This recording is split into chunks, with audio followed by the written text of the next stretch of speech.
dalle partite della domenica, che era un campanello qua di gente quando ancora non c'era internet, era appena forse cominciato il 90° minuto che veniva trasmesso per radio e tanti altri aneddoti. Quello che viene più spesso riportato come fra le più belle era quella che quando una domenica si telefonava c'era una voce che diceva 00 e buttava giù il telefono, e questa è vera. Capitò a me, solo che io invece telefonato a Pordenone, e allora avevo appena conosciuto la mia attuale moglie. Non ne avute altre, la mia moglie.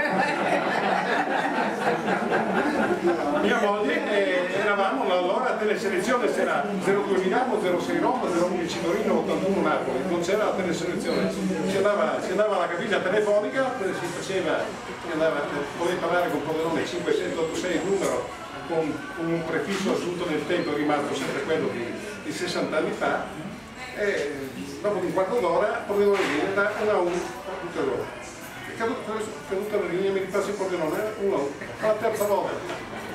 Manco Pordenone avesse vinto una alla terza telefonata, no? Perché no, era sempre 1 a 1.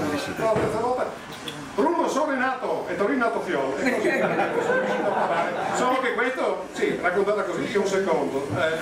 La storia in effetti durò qualcosa come 1 ora e 40, perché prima di tutto la domenica la telefonata. Poi Bruno, le sue bancanate e compagnia bella, ma era un tipo sotto questo aspetto estremamente pratico, razionale, e un aneddoto che pochi sanno. Quando andò a New York una gita, perché nell'84, quando lasciò per la prima volta il caffè il municipio, si fece un bel giro del mondo, e a New York mi racconto del pordenonesi che era in comitiva, ha un passaggio a livello particolarmente ingombrato, un passaggio pedonale particolarmente ingombrato, scattò il rosso, non so cosa, perse la comitiva, non si perse l'attimo. Allora, prima a sinistra, senza saper dire una parola in inglese, mostrò il biglietto, viene da capitale.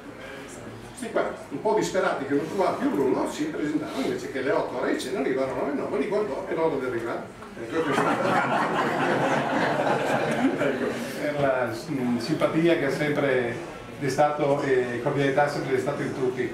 Dovrei dunque, per il primo, il produttore del liquore, Ao, mio figlio che ha curato il packaging del prodotto, Roberto Prosdocimo, reparto 21 di Milano, che ne ha curato la grafica, dopo però brevemente. Mi ha dato la sua disponibilità la signora Gianna Buongiorno, che è un'organizzatrice di eventi che segue anche lo Slow Food. Buonasera signor Lucchetta, mi rincresce che lei non abbia avuto la visa, ma sono certo di averglielo mandato. Finché non arriva alle poste tedesche non possiamo fidarci di nessuno. Ecco. E allora qua momento clou e tutto, eccola qua, finalmente svelata.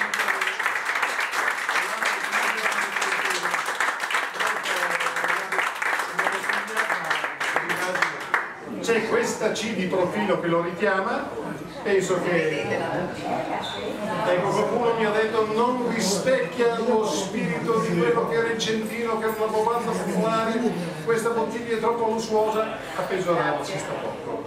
Ecco, comunque vedete che questa qua una volta è anche un bel oggetto di arredamento. Non si butta via la bottiglia, non si butta via la rimane bottiglia. il ricordo come portafiore e rimane sempre la C del centro. Io qua ho fatto un collarino di presentazione che verrà messo almeno per i primi lotti di bottiglie, per spiegare a chi non lo sa cos'è il Centino, come è stato fatto, perché è stato fatto, e anche due modi di saperlo.